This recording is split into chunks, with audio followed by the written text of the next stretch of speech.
So what's up guys? So welcome back po sa aking YouTube channel. Kung bago ka pa lang sa aking YouTube channel, ang channel na ito ay nagtuturo ng online tutorials, review investment platforms, at kung gusto mong kumita gamit ang earning site, kung interesado ka sa ganitong content, huwag mong kalimutan magpindot ng subscribe button at hit the notification bell para ma-notify ka sa susunod nating videos.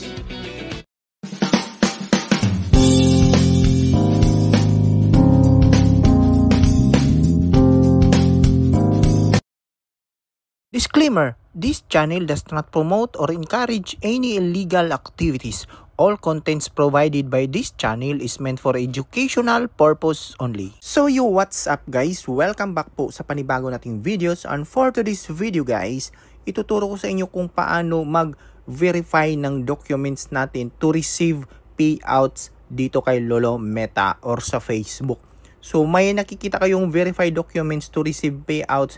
Sa iyong payouts, makikita natin yan sa under payout tab. Then makikita natin yung verify identity. So make sure lang po guys, ito po yung tandaan natin na dapat hindi tayo magkamali mag-submit ng documents dito. Kasi isang pagkakamali lang po natin, automatic mawawalan po tayo ng earnings. So sundan nyo lang po kung paano natin i-verify yung documents at info natin dito. So upload your bank statement. So yun po, the full document is visible. So isasubmit po natin yan. Pwedeng screenshot, basta lahat tama po yung isasubmit natin na bank statement. So pwedeng first page or second page kung marami kayong naka-state na bank statement. So next po dyan is po yung selfie natin after po makapag-upload ng bank statement. So minsan maghihingi sila ng valid ID or yung primary ID natin na kailangan match po sa payout owner natin. Next naman po is yung selfie. So yan po yung selfie, start selfie. Pindutin lang po natin yan sa baba. And then i-allow po natin yung camera natin. So normal lang po yan. Then after po makapag-selfie, click natin yung submit and then uploading your information. So madali lang po yan guys, basta sundan nyo lang po yung step natin. Then hintay-hintay lang po tayo ng ilang segundo para makapag-upload ng documents, selfie, or kaya yung ID natin. So dito sa atin is hindi tayo hiningaan, pero minsan naghihingi po yan ng valid ID si Meta para ma-continue po yung verification natin.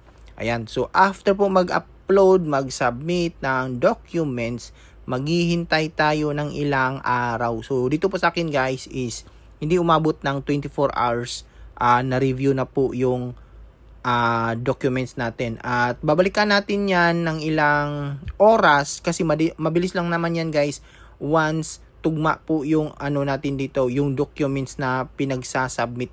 So ang tanong nga dyan guys, kung alin nga ba yung isasubmit natin na documents or bank statement.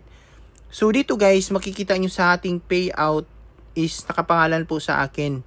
So dito i-check natin ng ilang, yan. So nawala na po yung verify documents. So ibig sabihin yun guys, successful na po yung pagsasubmit natin ng bank statement, selfie, o kaya valid ID. So once na wala na po yung red, ibig sabihin yan, na-approve na po yung documents natin. So ito lang po yung tandaan guys.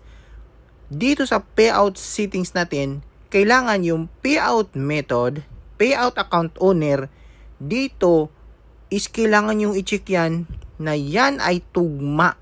Tugma yung payout method, pangalan, payout account owner pangalan, birthday, at saka address na isasubmit natin na bank statement. Yun po yung tandaan natin guys, kasi once na mali po yung bank statement information nyo dito sa payout method at sa payout account owner, automatic i-decline kayo ni Meta. Sa klapa dun guys, hindi na babalik yung earnings natin once na na-disabled na po yung payout account natin. So yun po yung tandaan natin guys. careful po kayo sa pag-submit ng bank statement sa payout accounts.